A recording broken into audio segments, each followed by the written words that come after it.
Bootcamp 2020, you know, we always got to redo a recall and review. Always look for the results. Always listen for the results. No matter what you hear, always look for the result. So we got to do a recall and review. We talked about it all 2019. We told y'all we was going to talk about sex, oral sex and pornography. We told y'all all 2019 that we was going to talk about relationship and domestic violence, because we're going to get into domestic violence and all of that stuff. But see, when you get into these touchy issues like domestic violence and oral sex and having sex 1, 2, 3 times a week, you get a lot of questions. Yeah, I got a lot of emails this week. You get a lot of people that get upset. You get a lot of people that get mad. When you talk about money, you get people that get upset. See, you won't go to church and ask these questions. Pastors don't address these questions. See, you're not going to solve your money issue by paying your tithes and offering. That ain't going to solve your money issue. Throwing your money on the altar, saying God bless it, not going to solve your money issues. Sowing a seed of prosperity is not going to solve your money issues. But see, so whenever we address these issues about money, whenever we address these issues about sex, whenever we address these issues about domestic violence, you always get a backlash. You always get some controversy. But we're going to finish what we started, because we always get the questions. We always get I've been going to church for 30 years, been going to marriage seminars for 30 years, and in 30 years, at just about every marriage seminar I've been to, every marriage retreat I've been to, if they have a question and answer box. They need a question and answer box, because people are not going to stand up and ask that question. Pastor, bishop, apostle, what about oral sex? They're not going to stand up and ask that question. They're not going to stand up and ask that question. What about domestic violence? If I'm A victim. If I'm a victim of domestic violence, they're not going to stand up. But if they have a question and answer box, these are the questions and answers that people put in the box. If the pastor want to address them, if the bishop want to address them, if the apostle want to address them, most of the time they don't want to address them. But here we go, Lady Bell, we're going to start off in a little bit different direction this morning. I need you to read to me Proverbs 31. We're going to talk about the Proverbs 31 woman. We're going to talk about the virtuous woman. We're going to talk about the good woman. And then we're going to piggyback off of last week. Read Proverbs 31 for me, Lady Bell. And just, to reiterate what Robert said, this is a platform where we deal with some of the more touchy and controversial issues. And back to what you want me to do. A good woman is hard to find and worth far more than diamonds. Her husband trusts her without... Hold up. Read that part one more time. A good woman is hard to find. Okay, go ahead. And worth far more than diamonds. Her husband trusts her without reserve and never has reason to regret it. Never spiteful, she treats him generously. She treats him generously. Remember, we're reading Proverbs 31, the virtuous woman, the Proverbs 31 woman. That's what we're reading right now. Go ahead, Lady Bell. Never spiteful, she treats him generously all her life long. She shops around for the best yarns and cottons and enjoys knitting and sewing. She's like a trading... She's enjoyed knitting and sewing. Yeah. She shops for the best bargains. Okay, go ahead. She likes a trading ship that sails to faraway places and brings back exotic surprises.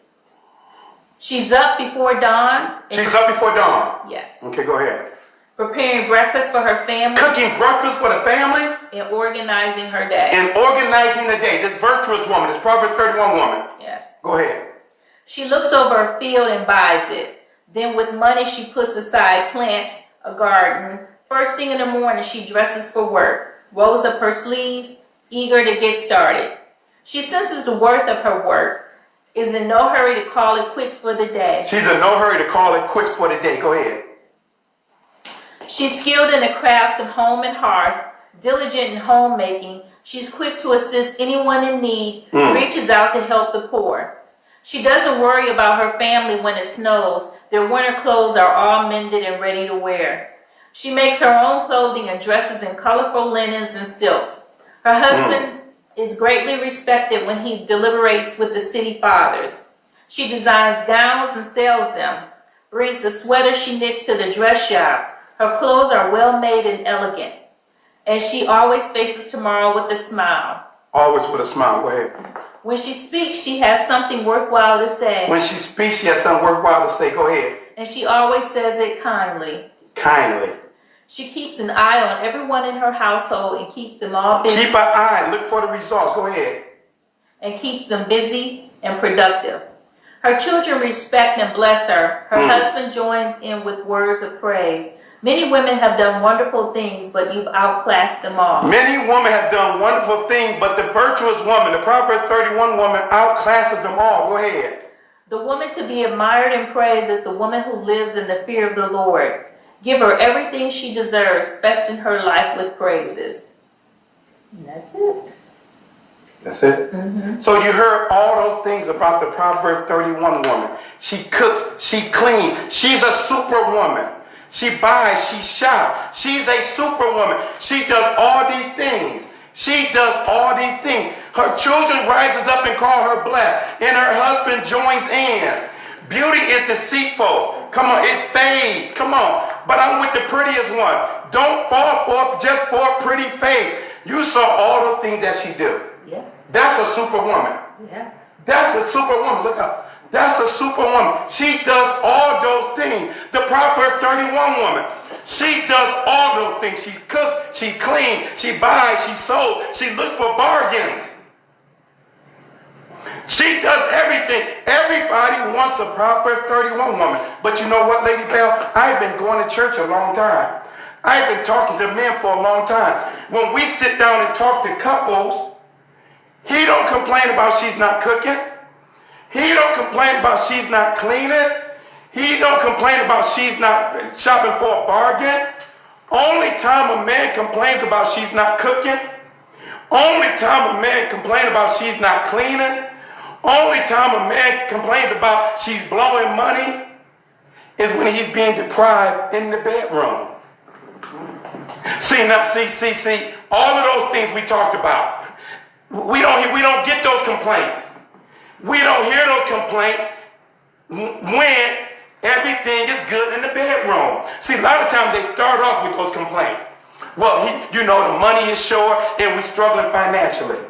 Well, she don't cook. We got to go out and eat every day. She don't do this. She don't keep a clean house. That's what it start off at.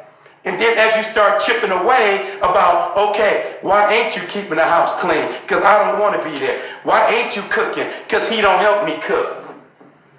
Why ain't y'all money 1 + 1 = 1? Because he's always bouncing checks. Because she always blowing money. She don't want me to see. We only hear those complaints, but then that's because most of the time they're neglecting each other sexually. Then they'll start complaining about that. And see, then when you start chipping away from that stuff, then all the real issues come out. Then all the real issues, the money issue, the sex issue, the lack of money and the lack of sex. Most of the time the argument is the lack of money and the lack of sex. It's always that she mad because you don't make enough money, he mad because she's not giving enough sex. It's always the lack of. See, like I said, we troubled the waters last week when you talked about oral sex. Recall and review. We always take a step back. See, oral sex started with conversation. Oral sex started with the conversation which you should have had before you got married. What do you like and what do you not like? The Bible do not clarify if oral sex is a sin or not. That's why you got to have a conversation and come up with a mutual agreement. Come up with 2 consenting married adults. Do you know that today's society, remember we talked about marriage at first sight? Married at first sight, in the young couple that got married, and she said she was a virgin, but she did other things, assuming that she performed oral sex and received oral sex. In today's young society, they do not believe oral sex is sex. They have no problems performing or because they look at it, they maintain their virginity. The young girls don't have to worry about getting pregnant. Now, they had this conversation on the Oprah Winfrey Show some 25 years ago. Oprah had different generation of women. She had girls that was 11 and 12. She had girls that were 17, 18. She had girls that were mid-20s. She had women that were mid-30s. She had women from 11 and 12 all the way up to like 70, 80 years old. And they talked about these sexual issues. And the young girls even then was saying that they did not see oral sex as sex. They can maintain their virginity and they don't have to worry about being pregnant. And they don't have to worry about being committed. He's not my boyfriend. She's not my girlfriend. We're just having oral sex. That's how fly it don't got these days. You know, because your mama ain't talk to you about sex. Your daddy ain't talk to you about sex. I grew up in a home of 9 children. I was the second youngest. My mommy and daddy never talked to us about sex. Only thing I heard about sex was I had 6 sisters that was older than me. And every time they would go out on a date, all I heard my mama say was, keep your dress down and your pants up. Keep your dress down and your pants up. Now, me as a little boy, I didn't understand that. I didn't understand that, Lady Bell, until I got about 12 or 13. Then I want to know what's up under that dress. So now how am I going to find out what's under that dress? I either got to pull it up or I got to pull them pants down. So that's why Mama said, that's the only conversation I've known, sexual conversation I heard my parents talk. Keep your pants up and your dress down. Oral sex start with conversation. Y'all don't even want to have a conversation. Open up your mouth. Have an oral conversation. So y'all don't tell me what your pastor said. Trust me, your pastor don't want to talk to me about this issue. Don't tell me what your pastor believes, because your pastor tell you one thing and believe me, he'll do another. Trust me. You got to have a conversation. We talk about oral sex. First part of oral sex is recall and review. Talk. Open up your mouth. Have a conversation. If you're going to get married, if you're already married, you got to pump the brakes and say, we need to have a conversation. See, sometimes it's even hard to get into oral sex. We talk about oral sex. Oral sex, not only do it start with talking, most of us don't even kiss anymore. See, oral sex is having sexual contact using your mouth. Most people don't even kiss no more. When the last time you kissed your wife? We talking about oral sex. When the last time you kissed her? When the last time you put your tongue? When the last time you actually put your tongue? When the last time your tongue penetrated your wife's mouth? We talking about oral sex. See, but y'all don't want to talk about it, but you mad about it. See, when we talked about oral sex last week, most of the women got upset. Hey, they didn't want to hear that. It's a same thing when we talk about money. The men don't want to hear about money. Men don't want to hear when I say, hey, dude, I believe as a man, you should be paying all the bills. I pay all the bills in my house. I pay all the bills in my house. I pay all the bills in my house. Now understand, ladies, for me to pay all the bills, Lady Bell have to agree. We got to have a conversation. We got to have an oral conversation. Lady Bell, if I'm going to pay all the bills, we got to live here. You got to drive this. You got to wear this. Now, now, if you want to wear red bottoms, you want to be Gucci down to the socks, you want to live in a $500,000 house, you want to have 4-5 bedrooms, you want 2 Mercedes-Benz in the Lincoln in the driveway, you want to keep up with the Joneses. Okay, well, hey, I can't afford to do all that. I can't afford to do all that. So, you're going to have to work with me and pitch in with me. Now, if you want to pitch in with me, then you want to struggle from week to week because we want to keep up with the Joneses. You want to struggle from month to month because we want to keep up with the Joneses. Don't try to keep up with the Joneses. Come on. Don't try to keep up with them. We talk about oral sex. Oral sex starts with communication. See, you're not going to scare me about what your pastor said. You ain't going to scare me about what the Bible said, because there is no clear definition in the Bible. There is no clear guidelines in the Bible. See, most people are convicted. Most people are convicted when you say oral sex is a sin. Most people feel condemnation. Most people feel condemnation. They don't feel convicted. When it comes to drinking, most people have a drink. Most people have a drink when they ain't around their Christian friends, because that's not conviction. That's condemnation. That's condemnation. Know the difference. And I see this. I shout. See, stay focused, Ron. See, because most of us, we go to Sunday, we go to church on Sunday. We get caught up in that carrot ministry. I'm going there, Lady Bell. See, we get caught up in that carrot. Carrot. C-A-R-R-O-T. Did I spell that right? Carrot. What a rabbit like. The little orange carrot. We get caught up in that dangling carrot. See, always trusting and believing and hoping in that dangling carrot that you can't never reach. That dangling carrot. See, every Sunday you get that dangling carrot message. You get that dangling carrot faith. See, in that dangling carrot, you always reaching for it. That dangling carrot, you always hoping for it.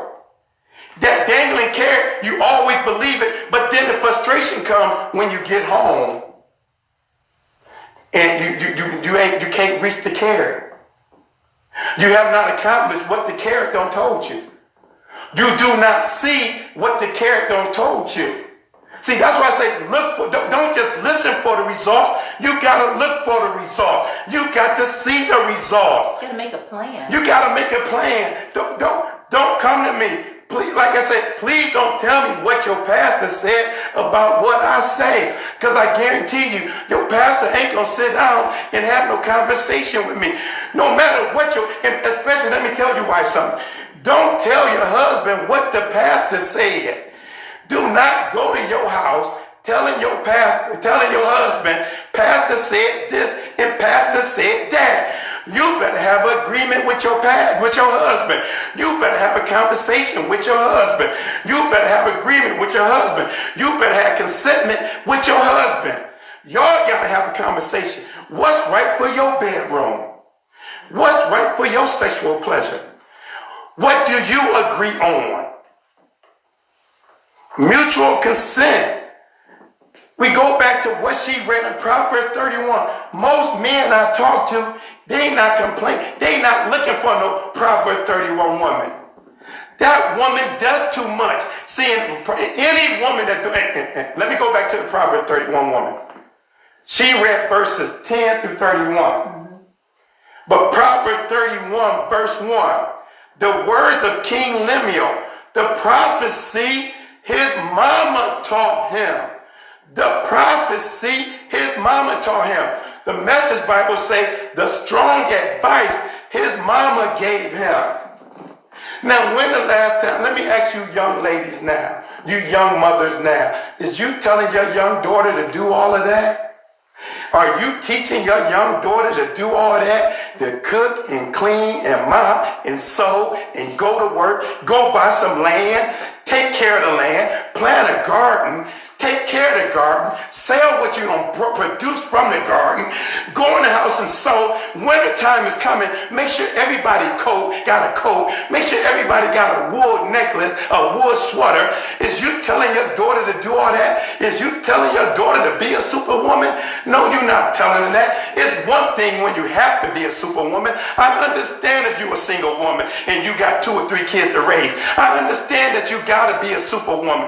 But ain't no man looking for no superwoman. Ain't no man looking. Hey, okay, you can cook, that's good.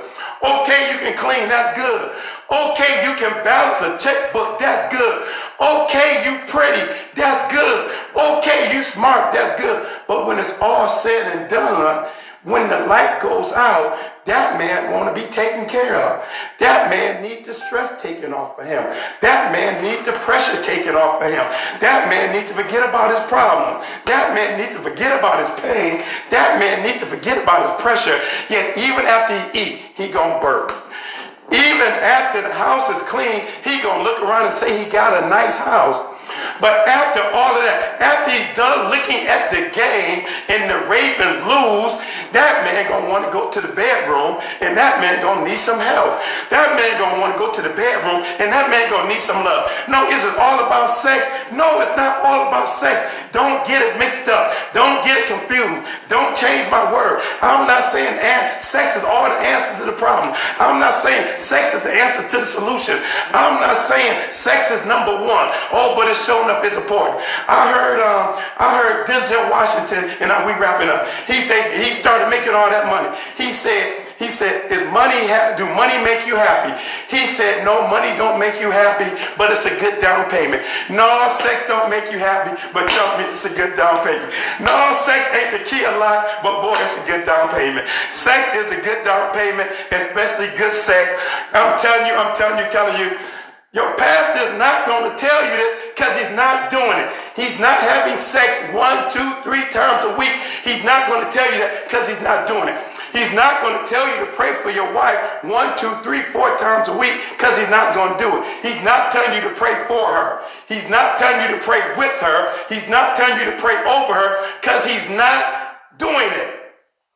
Team Bell, you got anything to say, Lady Bell? Yes, I do. Ladies, Proverbs 31 woman, that's a lot of pressure. That is a lot of pressure to be placed on you. In a modern day time, that woman did a lot. She did a lot. And when I studied the Proverbs 31 woman, I kind of felt like she did that in seasons. I feel like right now, this season in my life, I'm able to do things that I wasn't able to do earlier on when our children were here with us and we were raising the children. So don't put that much pressure on yourself as far as it's just a guideline, I feel. That's just my understanding. It's a guideline and a standard for us modern day women to go back to the Proverbs 31. Another thing, when we talk about sex and having sex and things of that nature and oral sex,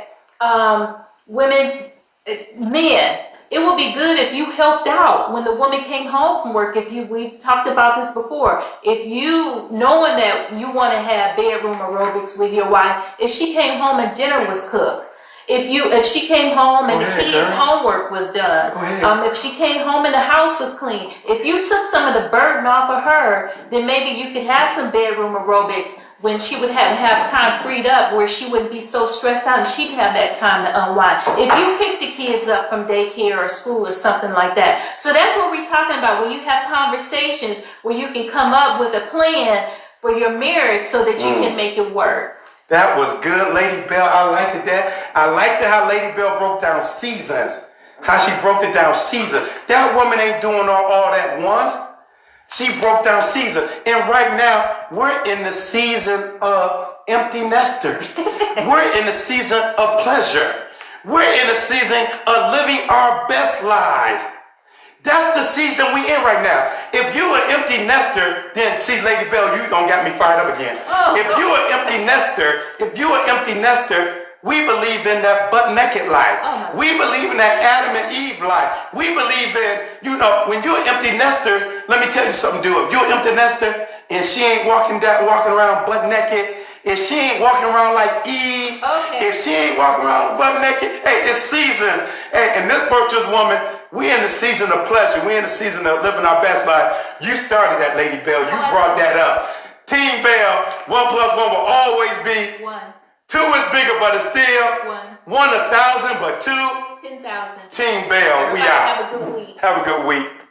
Look for the results.